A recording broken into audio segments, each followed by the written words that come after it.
The thermometer on my RV window read negative 15 degrees Fahrenheit at 11:47 on a Tuesday night in January, and I was sitting inside drinking black coffee, while 42 of the most expensive furnaces in Carver County, Minnesota sat completely dead and cold. My phone had been ringing for 6 hours straight. I let it ring. Outside, the wind was pushing snow sideways across the frozen ground, and the McMansions of Meadowbrook Estates were dark in the way that only happens when people are too cold to move. Here and there, through the windows of those enormous houses, I could see the faint orange glow of electric space heaters, desperate and small against all that square footage. My diesel heater hummed steadily at the back of the unit, holding the interior at 72 degrees with the same quiet indifference it had maintained for 72 hours straight. I poured a second cup of coffee, and I thought about my grandfather. Harold Robert Johnson was not a sentimental man, but he loved this land. He bought these 40 acres in 1962 with cash he had saved over 11 years of welding pipe for a refinery outside of Duluth, and the day the deed was recorded, he drove out here alone, stood at the edge of the property in November wind, and did not say a single word. My father told me that story more times than I can count, and every time he told it, he paused at the same place, at the silence, as if the silence itself was the point. Harold Johnson communicated through what he built, not through what he said. And what he built on this land, in the summer of 1964, was something that 42 families had been depending on for 60 years without ever once stopping to ask whether they had the right to. My name is Jake Johnson. I am 34 years old.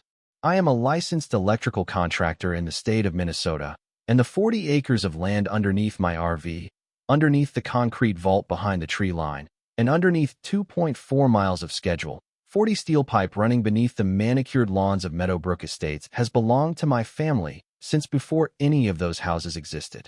I want to be clear about something before I tell you the rest of this story. I did not want to do what I did.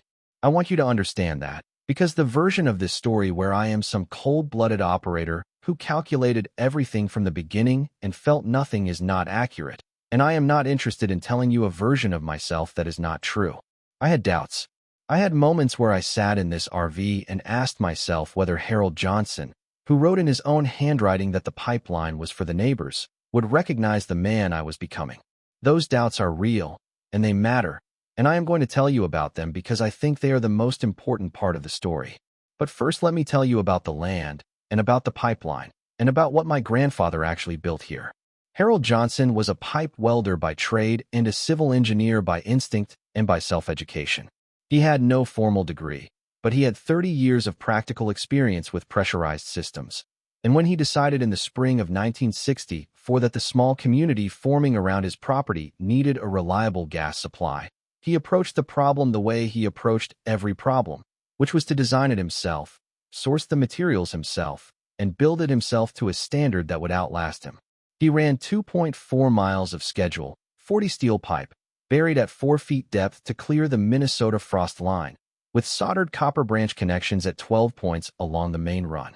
He anchored the central shutoff in a poured concrete vault on the northeast corner of his property, 4 feet square, and set 2 feet below grade, with a cast iron ball valve painted red and a steel plate cover secured by a Yale padlock. He recorded the infrastructure in the Carver County Property Records in July of 1964, Book 47, page 312, under his own name, in fee simple.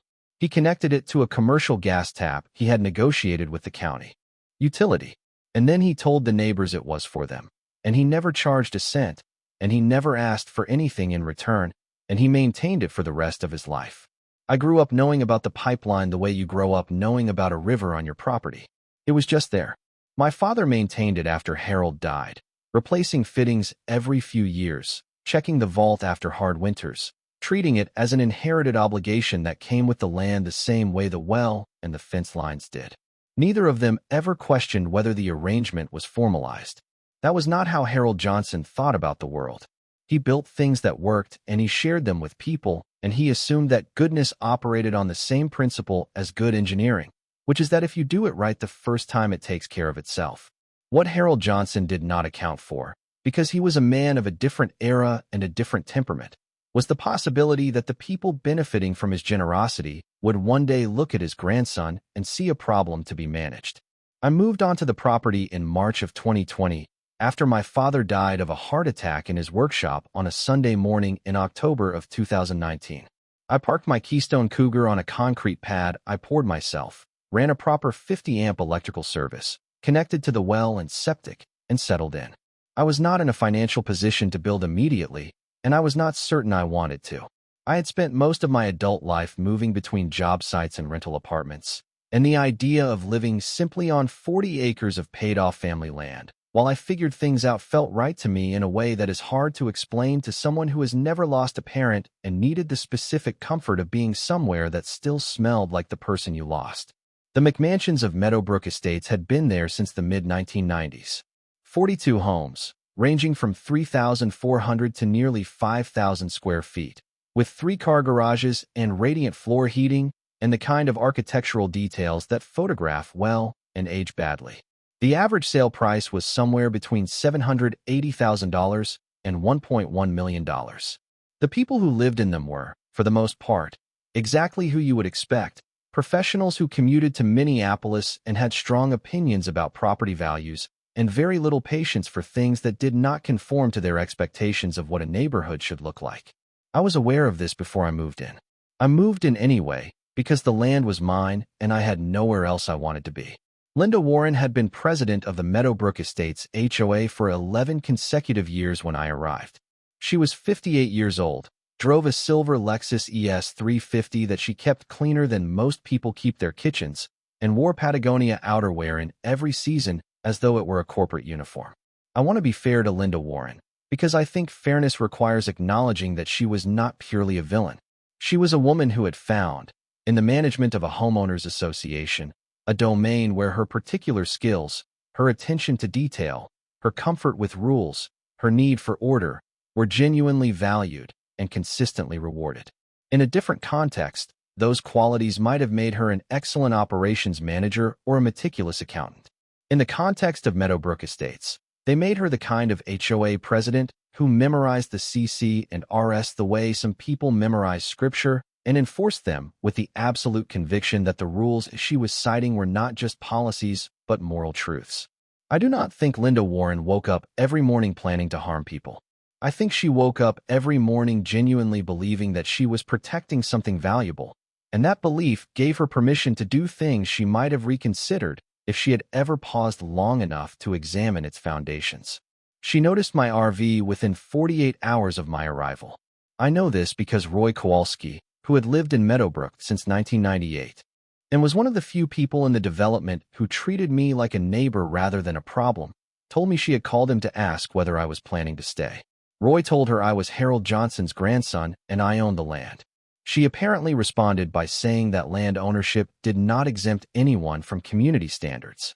I did not hear from Linda directly for the first several months. I focused on my work, kept to myself, and assumed that if she pushed, I would simply establish that her CC and RS had no jurisdiction over non-HOA property, and that would be the end of it. I was wrong about how far she would push, and I was wrong about how cleanly it would end. The first formal notice arrived in early November, rubber-banded to my door handle in 30-degree weather. 2 pages on HOA letterhead, citing Section 4.2b of the Meadowbrook Covenants, Conditions, and Restrictions, which prohibited recreational vehicles from being visible from any common area or neighboring lot for more than 72 hours without board approval. Fine, $250 for the initial violation, $50 per day ongoing. I photographed it, filed it, and did not respond. I was not certain her association had any authority over my property, and engaging with a document whose legal basis was unclear seemed like the wrong first move. The second notice arrived January 3rd. The accumulated fine was now $750. A new section cited Section 9.4 of the governing documents, which the HOA claimed authorized corrective action, including the engagement of contractors to remove non-conforming structures at the homeowner's expense, with costs to be leaned against the property. They gave me 14 days to remove the RV. It was signed by Linda Warren, co-signed by board members Tom Greer and Patrice Daniels. I called Linda that evening. I asked her to explain, in plain language, what legal authority her association believed it held over land that was not part of the recorded Meadowbrook plat. She told me the community's standards applied to all visible properties in the vicinity of the development, and that my RV constituted a visual blight that negatively impacted the winter aesthetic of the neighborhood. I asked her what the legal definition of winter aesthetic was. She said it meant that residents had invested significant money in their homes and deserved to look out their windows and see a neighborhood that reflected those values. I asked her, before I ended the call, whether she had ever looked into how the gas furnaces in those homes were being supplied with fuel. There was a brief silence. She said she did not understand the question. I said goodnight and hung up. I did not sleep particularly well that night. January 15th was a Saturday. The temperature at sunrise was -8 degrees Fahrenheit, and the forecast for the following week was a sustained cold stretch, with lows predicted to reach -15. I had been awake since 5 running a service call on a commercial panel in Shakopee. When I turned off the county road onto my access drive at just after 9 in the morning and saw the master lock padlock through the hasp of my electrical panel, I did not feel what I expected to feel. I had been half anticipating some kind of escalation for weeks, and I had imagined that when it came I would feel anger, the hot immediate kind that makes your hands shake. What I actually felt, standing in the driveway in -8-degree air reading the zip-tied notice that informed me the HOA had disconnected my electrical service to encourage compliance, was something quieter and considerably more unsettling than anger. It felt like the moment in a job when you realize the problem is not the one you thought it was, and that solving it correctly is going to require resources and time and a kind of cold patience that you are not sure you actually have. I went inside. Without the 50-amp service, I was running on internal propane, which was not designed for sustained operation at these temperatures. By noon, the interior had dropped to 53 degrees. By 2 in the afternoon, I heard the sound I had been dreading since I felt the cold settling in. A muffled pop from the utility bay followed by the unmistakable sound of water moving where it had no business moving. A section of PX line had frozen and burst. I shut off the supply immediately, documented everything on my phone, and sat down on the edge of the bed in my coat and my work boots and my hat, and I did something I am not particularly proud of. I called my father's number. Not to reach anyone, just to hear the voicemail, his voice saying he was unavailable, and to leave a message, the recording I had never been able to bring myself to delete. I listened to it twice. Then I called a plumber and booked a room at the Hampton Inn in Chaska, and I sat on the edge of that motel bed that night and wrote down every number I could remember about the pipeline, because calling my father's voicemail in an empty RV was not going to fix anything. But what I was beginning to understand was buried under Meadowbrook Estates might. The plumber confirmed the repair cost on Monday, $2,100 for the burst PX, the water damage to the bay insulation, and the labor. I added that number to the top of the legal pad and drove to the Carver County Recorder's office. The Carver County Recorder's office opens at 8 in the morning on weekdays, and I was in the parking lot at 7:55 with a travel mug of coffee and a list of document numbers I had pulled from Harold's notebooks the night before. The moment the clerk handed me the certified copies and I spread them across that corner table under the fluorescent lights, something shifted in my chest that I can only describe as the feeling of a blueprint snapping into focus. Not excitement, not relief, just the cold, clarifying recognition of a man who has been reading schematics his whole life and suddenly understands the full scope of the system in front of him. The first document was Harold's original 1962 warranty deed, 40 acres in fee simple, described by metes and bounds with a precision that left no ambiguity anywhere. The second was the Infrastructure Declaration from July of 1964, Book 47, page 312, and reading it in full for the first time in an official certified copy was a different experience than reading it in Harold's handwritten notes. It was meticulous. It described the routing of the main line with compass bearings and distances measured to the inch. It listed the specifications of every branch connection, the depth of burial at each segment, the rated working pressure of the schedule, 40 steel, the manufacturer and model of the cast iron shutoff valve. Harold Johnson had not just built this pipeline. He had documented it the way an engineer documents something he intends to last, something he intends to hand down. He had done everything right. The third document was the gap that changed everything, and it arrived in the form of its own absence. No recorded easement, no right of use agreement, no license, nothing filed under the Meadowbrook development name.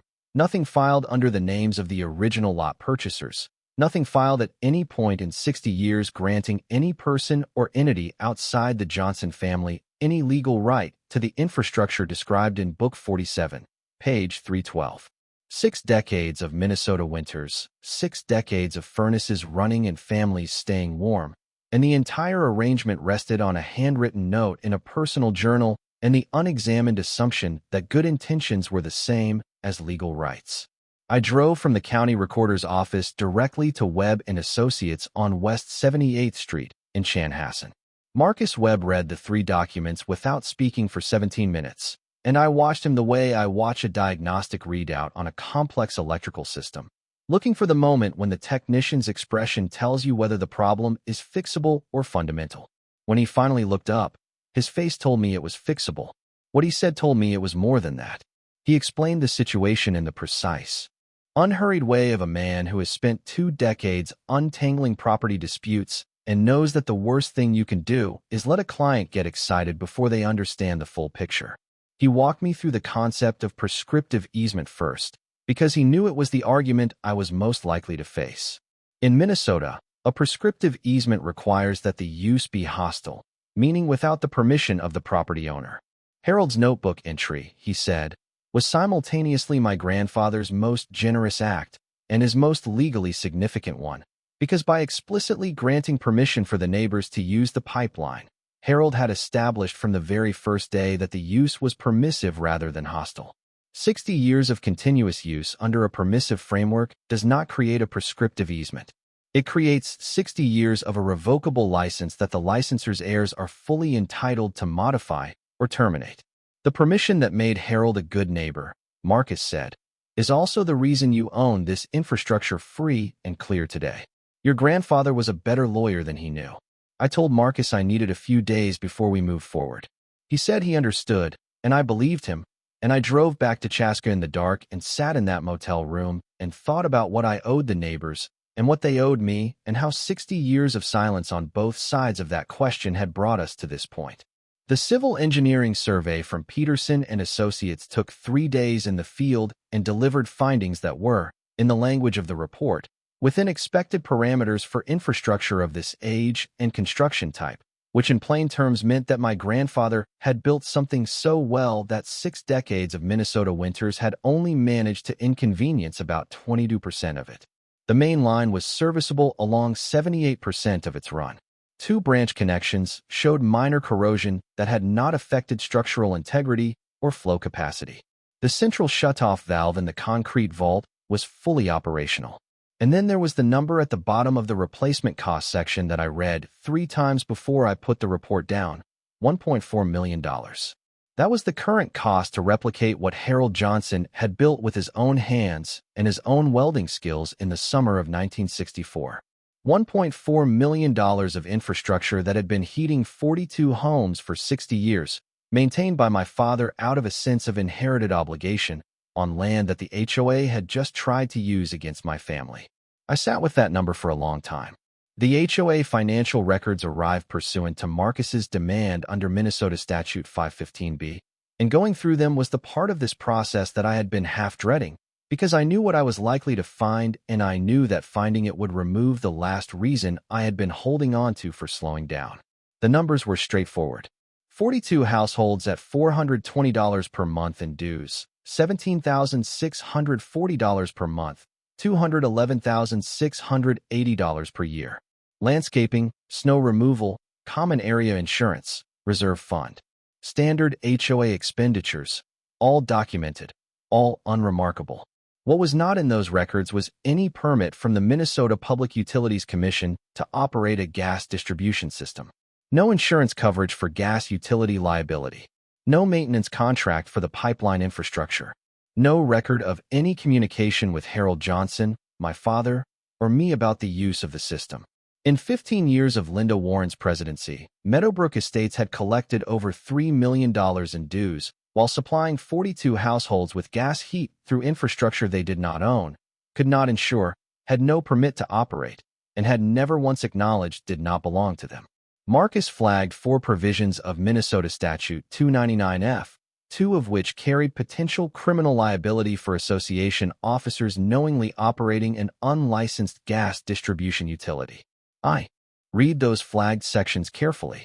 Then I thought about something that had been sitting in the back of my mind since I first pulled those documents at the county recorder's office, which was the question of what happened to the 42 families if the HOA's unlicensed operation was ever challenged or shut down by a regulatory body, and whether those families had any idea that the heat keeping their children warm on January nights was running through a system that had no insurance, no permit, and no legal standing. That question answered itself. They had no idea, because Linda Warren had spent 15 years collecting dues and enforcing aesthetic standards and never once thought to ask where the gas came from or whether the arrangement that had existed since before the development was built had ever been properly formalized. The people most at risk from her negligence were the same people she claimed to be protecting. That was when I stopped having doubts about what I was going to do. Not because I stopped caring about the consequences for the neighborhood, but because I understood clearly for the first time that the consequences I was worried about had already been created, years ago, by someone else's failure to do the one simple thing that would have prevented all of this, which was to knock on a Johnson family door and say, "We have been using your grandfather's pipeline for 30 years. We would like to make this official. What would be fair?" Nobody ever did that. Not in 60 years. Not once. Marcus had been drafting the gas infrastructure license agreement in parallel with the investigation, and it was precise in the way that documents drafted by careful people who have thought through every contingency tend to be precise. Before he finalized it, he walked me through one additional consideration that I want to be honest about, because I think it matters to the full picture. He told me that contracts signed under conditions of extreme duress, meaning under physical threat or with no meaningful ability to refuse, can be challenged for enforceability in Minnesota courts. He told me that the conditions I was planning to create, 42 households without heat in negative double-digit temperatures, would constitute exactly the kind of pressure that a skilled attorney might later argue vitiated consent. He also told me that the argument would likely fail for 3 reasons. First, each household retained the ability to install alternative heating on their own timeline and was under no legal obligation to sign my agreement. Second, the existence of a legitimate underlying property right, documented and uncontested, substantially changes the duress analysis. Third, and most practically, any household that signed the agreement and then immediately challenged it in court would also be immediately arguing that they had no right to use the pipeline, which would leave them without gas for the duration of litigation. He said the agreements would stand. He said he was confident of that. I told him to finalize the contracts. The terms were these: $340 per household per month, billed from October 1st through March 31st, covering the 6-month heating season. $2,040 per household annually. Across 42 households, $85,680 per year to the Johnson estate. Over the 15-year term, $1,285,200 total. A prorated infrastructure restoration fee of $50 per household, covering my documented repair costs of $2,100.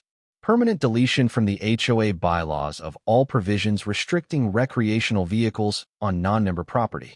Appointment of a Johnson family representative to the HOA board with veto authority over matters affecting the pipeline and adjacent properties.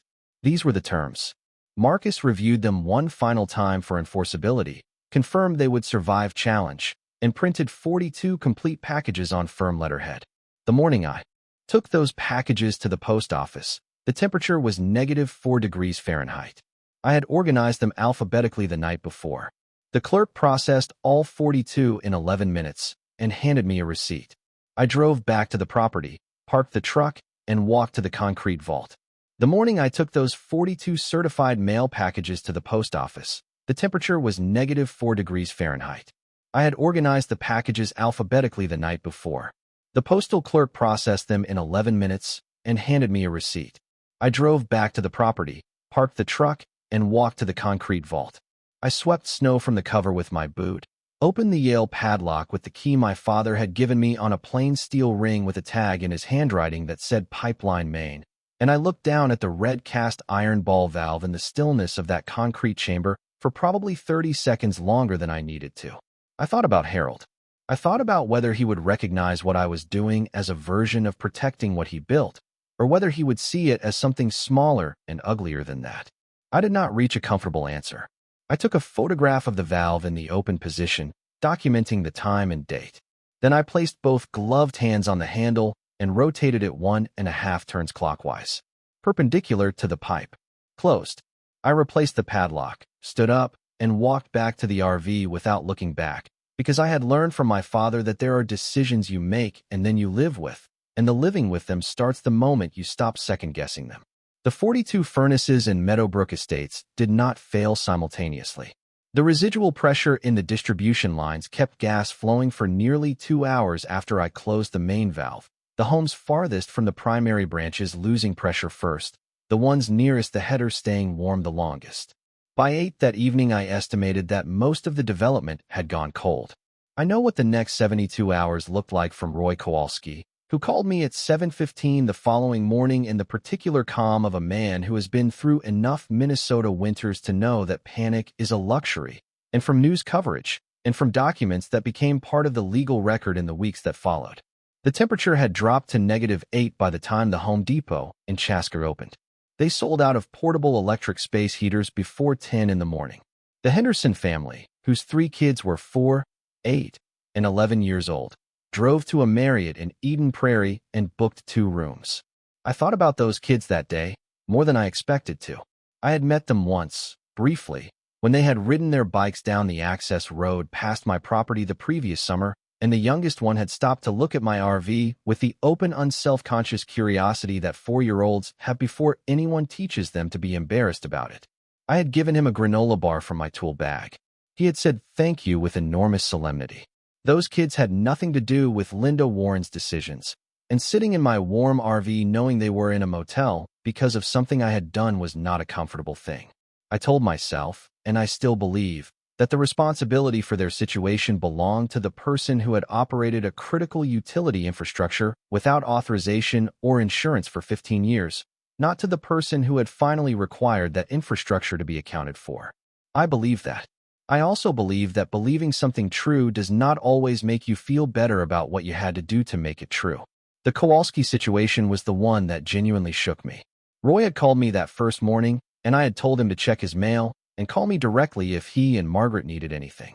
What I did not anticipate was that Roy, being the practical and resourceful 70-year-old man that he was, would address the heating problem by bringing a propane camping stove inside to heat water, and that running an unvented combustion appliance in a tightly sealed modern home would trigger their carbon monoxide detector at 3 in the afternoon. I got Roy's call at 3:22. He was calm. Margaret was symptomatic but conscious. Fire unit was already on the way. I pulled on my boots and drove to the Kowalski house in 5 minutes, and I was standing in their driveway when the fire unit arrived. Margaret was evaluated on scene by EMS, cleared, mild exposure.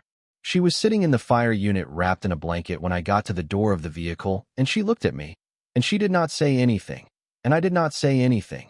And there are some moments in your life that you just have to stand inside and accept the full weight of. I told Roy that night that I was sorry for what Margaret had gone through, and I meant it in a way that had nothing to do with legal liability and everything to do with the fact that Roy Kowalski was one of 2 people in that entire development who had ever treated me like I belonged there. He was quiet for a moment, and then he said, "I know you are, Jake. We both know where the fault line actually runs on this. But knowing where it runs and stepping over it are 2 different things." He paused. Then he said, "Cash the checks." I told him I would. Fire Captain Gruber's incident report noted that his unit had been unable to verify any MPUC authorization for the gas distribution system serving Meadowbrook Estates, and referred the matter to the county utility inspector. The Morrison family's $18,000 burst pipe insurance claim was denied within 24 hours on the grounds that damage resulting from an unlicensed private utility was excluded under their standard homeowners policy. 3 other households filed similar claims over the following 48 hours. All were denied for the same reason. The liability exposure that Linda Warren had been building for 15 years without ever acknowledging it was now landing on the people she had been elected to protect. The emergency HOA board meeting on the evening of the second day lasted 40 minutes. Linda opened with a prepared statement about community standards and legal remedies, got 3 sentences in before Garrett Morrison, whose dining room ceiling was being evaluated by a restoration contractor at that exact moment, asked in direct and colorful terms whether the HOA had any legal authority over the pipeline at all. Tom Greer handed Linda a written resignation. Patrice Daniels left without speaking. By 8:15, Linda Warren was standing alone in a cold parking lot with a legal situation she had no framework to understand. The Care 11 crew arrived on the morning of the third day, January 21st, at -12 degrees Fahrenheit. Reporter Sarah Chun spent 2 hours in the development and aired a segment at 6 o'clock that included the fire department incident report, a confirmation from the MPUC that no permit had ever been issued to Meadowbrook Estates HOA for gas distribution, and footage of Linda Warren declining to comment while walking to her Lexus. The segment ran statewide. My attorney had prepared a written statement that I provided through him. The pipeline was private property. The licensing agreement remained available for signature, and access would be restored upon execution of the agreement by all affected households. Linda Warren called at 8:02 p.m. I let it ring 3 times. When I answered, her voice had the quality of a person who has been running on adrenaline for 3 days and has finally hit the bottom of the supply. She said she wanted to talk like reasonable adults. I said I had been a reasonable adult for 3 weeks, and that I had provided the terms in writing, and that I was going to read them to her now, so we were certain we were working from the same document. I read them.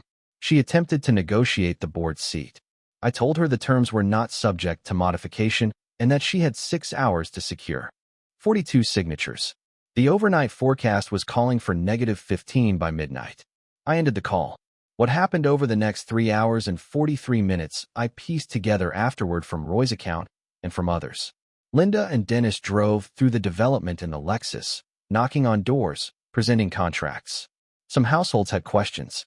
Marcus had prepared a 1-page FAQ that addressed the most common ones and confirmed the legitimacy of the arrangement and the binding nature of the prior verbal permission in defeating any prescriptive easement claim. The Hendersons signed in 4 minutes on the front porch in -12. The Morrisons signed at 10:45 with a note in the check memo line that said pipeline use, period 1 of 15 years.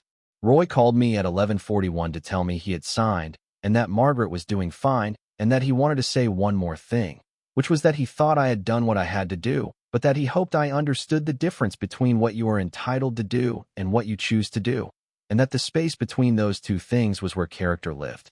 I told him I understood. I told him I was not sure I had always filled that space the right way, but that I was going to try to do better going forward. He said that was good enough for him. The 42nd signed contract arrived by email at 11:47 p.m. I confirmed all signatures, confirmed the check amounts, put my phone in my jacket pocket, and walked to the vault in the dark. The night was absolutely still in the way that Minnesota nights get at extreme cold. The air so dense and unmoving that my boots squeaked on the packed snow with every step, and my breath hung in front of me in dense white clouds that did not dissipate for seconds at a time. I opened the padlock with my father's key. I looked down at the red valve handle in the concrete chamber, and I thought, not for the first time, about Harold Johnson standing at the edge of this property in November wind in 1962 and not saying a single word. I thought about what he built and what he intended and what the distance was between his intention and what this land had become 60 years later. I did not have a clean answer. I put both gloved hands on the handle and rotated it 1.5 turns counterclockwise, parallel to the pipe. Open. Gas moved through 2.4 miles of schedule, 40 steel under the frozen earth of Carver County. Somewhere in the dark, 42 furnaces began their ignition sequences, igniters clicking against gas valves, burners catching, blowers pushing warm air up through supply ducts into the rooms above. I replaced the padlock and stood at the vault for a moment, listening.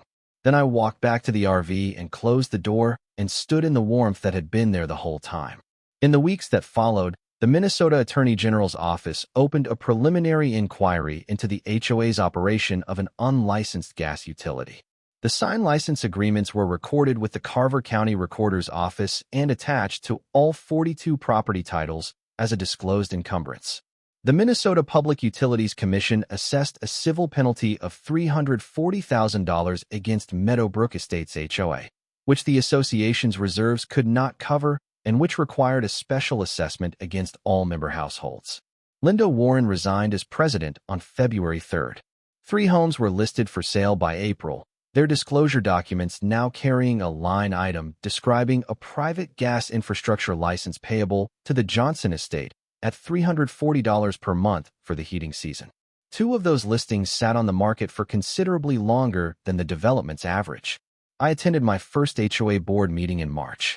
Tom Greer, who had resigned in January and had arrived at a clearer understanding of events once he had time to read the documents, shook my hand at the start of the meeting and said he was glad somebody had finally sorted out the pipeline situation.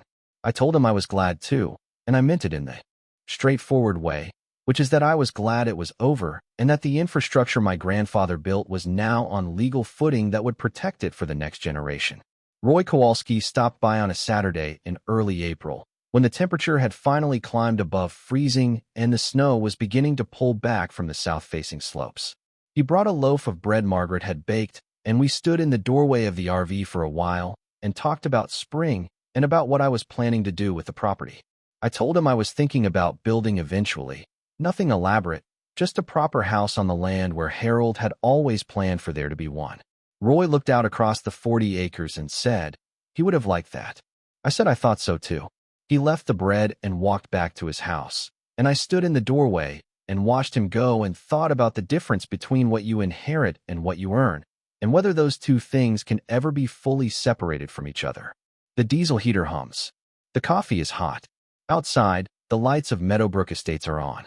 The smoke from 42 furnace exhausts rises straight and steady into the dark above the development, and all of it runs back through steel my grandfather laid with his own hands in a summer 60 years ago, through a valve in a concrete vault on land he paid for with 11 years of welding wages, through a key on a plain steel ring with a tag in my father's handwriting that I carry in my jacket pocket every single day. So here is what I want you to think about, and I want you to be honest when you answer in the comments. I have told you everything, including the parts that do not make me look good. The 4-year-old kid in the motel. Margaret Kowalski in the back of the fire unit. The phone call to a voicemail that does not have a person on the other end anymore. I made a calculation, and the calculation was correct by every legal and financial measure I can apply to it. And I am still not entirely sure that being correct is the same as being right. Harold Johnson would have done this differently. He would have knocked on Linda Warren's door and explained the situation and given her the opportunity to make it right without the 72 hours in the cold. I know that. I also know that Harold Johnson never had someone padlock his electrical panel in -8-degree weather and send him a fine for the aesthetic crime of existing on his own land. At what point does someone else's claim on your generosity become something you are entitled to renegotiate? At what point does 60 years of being taken for granted transform a gift into a transaction that was never properly acknowledged? I did what I did. I would make the same decision again. I am still thinking about whether both of those things can be true at the same time. Tell me what you think. I read every comment.